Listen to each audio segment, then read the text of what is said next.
మీకు మీ కుటుంబ సభ్యులకు నూతన సంవత్సర మరియు సంక్రాంతి శుభాకాంక్షలు. ఇట్లు శ్రీ బత్తుల బలరామకృష్ణ, తూర్పుగోదావరి జిల్లా రాజానగరం నియోజకవర్గం శాసనసభ్యులు శ్రీమతి బత్తుల వెంకటలక్ష్మి, రాష్ట్ర కమిటీ కోఆర్డినేటర్. ప్రస్తుతం ఈ భైరవపాలెంలో చూడొచ్చు ఇండియన్ స్కిమ్మర్స్ అంటారు. ఇవి మధ్యప్రదేశ్ నుంచి వచ్చాయని కూడా చెప్పుకొస్తున్నారు. చూడొచ్చు ఇవి ఎంతో ఆహ్లాదకరమైన ఉన్నటువంటి పక్షులు. అవి ఈ యొక్క పచ్చని వాతావరణం ఒక పక్కన, సముద్ర తీరం ఒక పక్కన ఉన్న నేపథ్యంలో ఇవి ఆహార అన్వేషణ కోసం ఈ యొక్క ప్రాంతానికి ప్రస్తుతం వచ్చినటువంటి పరిస్థితి ఉంది. వీటిని ఈ పక్షుల గణాంకాలు చేసేందుకు ఇక్కడ వచ్చినటువంటి బృందం ఉన్నారు. మేడంతో మాట్లాడే ప్రయత్నం చేద్దాం. మేడం, ఎక్కడి నుంచి వచ్చారు? ఇప్పుడు ఈ పక్షులు ఏ రకాల పక్షులు ఇక్కడ రావడం జరిగిందండి? సార్, కాకినాడ నుంచి వచ్చాము మేము. సో ఇక్కడ ఇండియన్ స్కిమ్మర్ అయితే మెయిన్లీ ఉంటాయి ఎక్కువగా. ఇంకా వాళ్ళ లిటిల్ ఇగ్రెట్స్ ఉంటాయి, గ్రేట్ ఇగ్రెట్స్ ఉంటాయి, ఇంకా ప్లోవర్స్ ఉంటాయి. కెంటిష్ ప్లోవర్స్లో 3-4 టైప్స్ ఆఫ్ ప్లోవర్స్ ఉంటాయి. శాండ్ పైపర్స్ ఉంటాయి, ఇంకా కెంట్స్ ఉంటాయి. చాలా అంటే వాళ్ళు సిమిలర్గా కనపడతాయి, కానీ చాలా వాళ్ళకి బీక్స్ కానీ, వాళ్ళ రెక్కలు కానీ, వాళ్ళ లెగ్స్ కానీ అవి చూసుకొని మన దానికి డిఫరెన్షియేట్ చేయాలి. అది కొంచెం కష్టమైన పని, కానీ ఎక్స్పర్ట్స్ కెన్ డూ దట్. అంటే మీరు ఎక్కడి నుంచి వచ్చారండి? మీరు కాకినాడ నుంచి రావడం జరిగింది. మీరు native place Kakinada? Native place Kakinada కాదండి, యాక్చువల్లీ మేము మహారాష్ట్రియన్స్, కానీ కాకినాడలో సెటిల్ అయిపోయాము. ఓకే.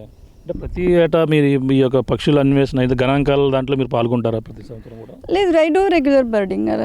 గణన ఇది కౌంటింగ్కి నేను ఫస్ట్ టైం వచ్చాను, కానీ త్రూ అవుట్ ద ఇయర్ నేను కాకినాడ అండ్ పరిసర చుట్టుపక్కల ఉంది కదా, ఎక్కడ ల్యాండ్ బర్డ్స్ కానీ, ఇది వాటర్ బర్డ్, షోస్ బర్డ్ కానీ అవి నేను ఫోటోగ్రఫీ చేస్తూ ఉంటాను. అది హాబీలాగా చేస్తుంటాను నేను. మీకు పక్షుల బర్డ్స్ చూస్తే అది ఏ జాతి ఏంటి ఇవన్నీ కూడా మీకు క్లియర్గా తెలిసిపోతుంటాయండి? అంటే అన్ని బర్డ్స్కి చెప్పలేను, ఏది నేను చూశాను, డాక్యుమెంట్ చేశాను, దాన్ని మాత్రం చెప్పగలుగుతాను. ఓకే. ఈరోజు చూసారు ఎన్ని రకాల పక్షులు రావడం జరిగింది? ఇక్కడ మేము 10 to 15 టైప్స్ ఆఫ్ ఎక్కువగానే చూసాము. టైప్స్ ఆఫ్ బర్డ్స్, కైట్స్ ఉన్నాయి, ఇంకా ఆస్ప్రే నేను ఫస్ట్ టైం చూశాను ఇక్కడ. ఆస్ప్రే ఎప్పుడు నేను చూడలేదు, ఫోటోలు చాలాసారి చూశాను, కానీ ప్రత్యక్షంగా ఇక్కడే చూశాను ఫస్ట్ టైం ఆస్ప్రే. బ్రాహ్మణీ కైట్స్ ఉన్నాయి ఎక్కువగా. మెయిన్లీ అయితే స్కిమ్మర్స్ ఇక్కడ ఈ టైంలో స్కిమ్మర్స్కి అందరూ వస్తారు దాని గురించి బేసికలీ.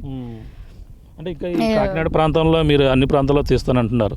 అంటే ఇప్పుడు ఏ నెలలో ఈ పక్షులు ఎక్కువగా ఈ యొక్క ప్రాంతంలోకి వస్తుంటాయి? వింటర్లోనే అంటాను, వింటర్ మైగ్రేషన్ ఎక్కువగా ఉంటుందండి.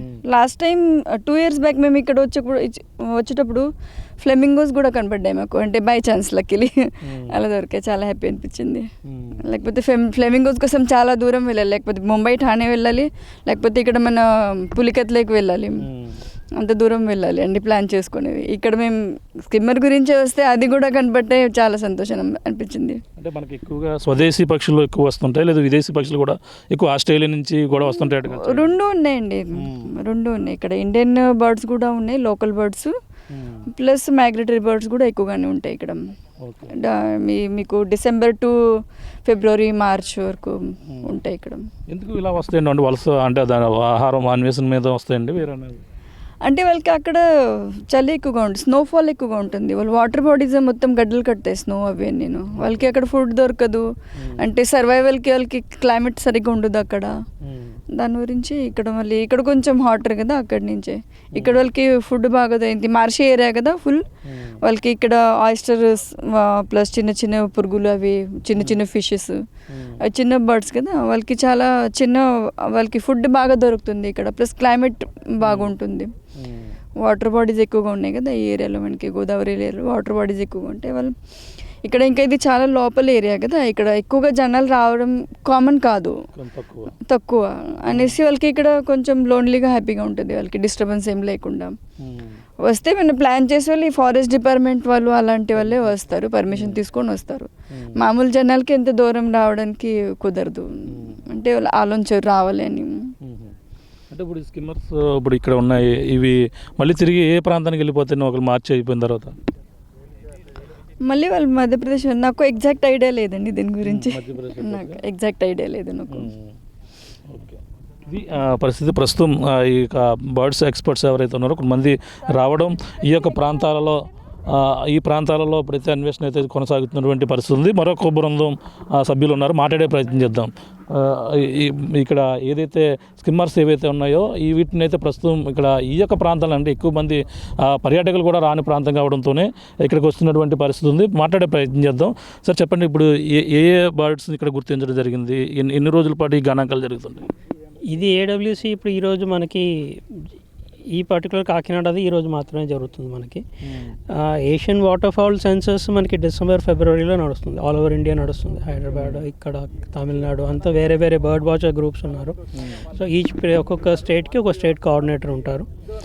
వాళ్ళు ఆ స్టేట్లో నుంచి అన్ని డేటా కలెక్ట్ చేసుకొని they send it across towards BNHS పంపిస్తారు మనకి, బాంబే న్యాచురల్ హిస్టరీ సొసైటీకి. తర్వాత అక్కడ నుంచి మనకి డేటా గవర్నమెంట్స్కి, తర్వాత ఇంటర్నేషనల్ వెట్లాండ్ సొసైటీకి వెళ్తాయి డేటా. అది ప్రక్రియ. Mostly December, January is the time when most of the census happens here. ఇక్కడ మనం ప్రస్తుతానికి ఈ ఏరియాలో మాత్రం మనం ఒక 10 రకాల పక్షులు కనిపెట్టాము. 10 skimmers, crested terns, Caspian terns, whisker terns, మరి broad bill sandpipers, curlew sandpipers, little stints, lesser sand plovers, అలా కొన్ని రకాల పక్షులు కనిపించాయి మనకి ఇక్కడ. ఈ కొంచెం దూరం డిస్టర్బెన్స్ లేని ప్రదేశం కాబట్టి ఇక్కడ కొద్దిగా బాగానే కనిపిస్తున్నాయి. Skimmers is a highlight here. జనరల్గా ఆల్ ఓవర్ ఇండియా నుంచి జనాలు ఈ టైంలో స్కిమ్మర్స్ని చూడడానికి వస్తారు ఇక్కడ. అంటే ప్రతి ఏటా ఎన్ని రకాల పక్షులు ఈ యొక్క ప్రాంతంలో రావడం జరుగుతుంటుంది? ఈ మొత్తం ఏరియాలో మీకు కనీసం 30 నుంచి 40 రకాల పక్షులు అయితే వస్తాయి. ಮತ್ತೆ వేరే వేరే రకాలు క్యాల్కులేట్ చేసుకుంటే టోటల్గా ఏ దేశాల నుంచి ఎక్కువ వచ్చే అవకాశం ఉంటుందండి? స్వదేశీ పక్షులు ఎక్కువ వస్తాయి, విదేశీ పక్షులు ఎక్కువగా ఉంటాయి? రెండు వస్తాయండి. స్వదేశీ పక్షులు skimmers are like Indian skimmers. ఇది మనకి ఒడిస్సాలో ఉంటాయి, తర్వాత మనకి రాజస్థాన్, గుజరాత్ సైడ్లో వీటి బ్రీడింగ్స్ ఉంటాయి. సో అక్కడ నుంచి వస్తాయి, మళ్ళీ వెనకాలకి అట్టే వెళ్ళిపోతాయి. తర్వాత కొన్ని పక్షులు ఇప్పుడు ప్లోవర్స్ అని మాట్లాడుకున్నాం కదా, అవన్నీ మనకి పైన యూరోప్ నుంచి వస్తాయి. ఇవన్నీ రష్యా, కజాక్స్తాన్, సైబీరియా, అట్లా మొత్తం పైన ఎక్స్ట్రీమ్ నార్దర్న్ యూరోప్ నుంచి వస్తాయి ఇవి మనకి. అక్కడ ఈ టైంలో బాగా కోల్డ్ ఎక్కువైపోయి అన్నీ ఫ్రీజ్ అయిపోతుంది అక్కడ. వాటర్ కూడా, ఫుడ్, స్నో ఎక్కువ ఉంటుంది ఈ టైంలో. సో వాళ్ళకి ఫుడ్ దొరకదు ఎక్కువ వాళ్ళకి. So they come here for food in this టైంలో. ఇట్లా అక్రాస్ ద గ్లోబ్ అన్ని చోట్ల నార్త్ నుంచి south migration is very common in this time. North America నుంచి సౌత్ అమెరికా కానివ్వండి, లండన్ నుంచి ఆఫ్రికా కానివ్వండి, యూరోప్ సైడ్ నుంచి సెంట్రల్ ఏషియా కానివ్వండి, లేదా రష్యా నుంచి మన ఇండియా సైడ్లు కానివ్వండి. సో ఇవన్నీ this is a common migration which happens in this time across the world.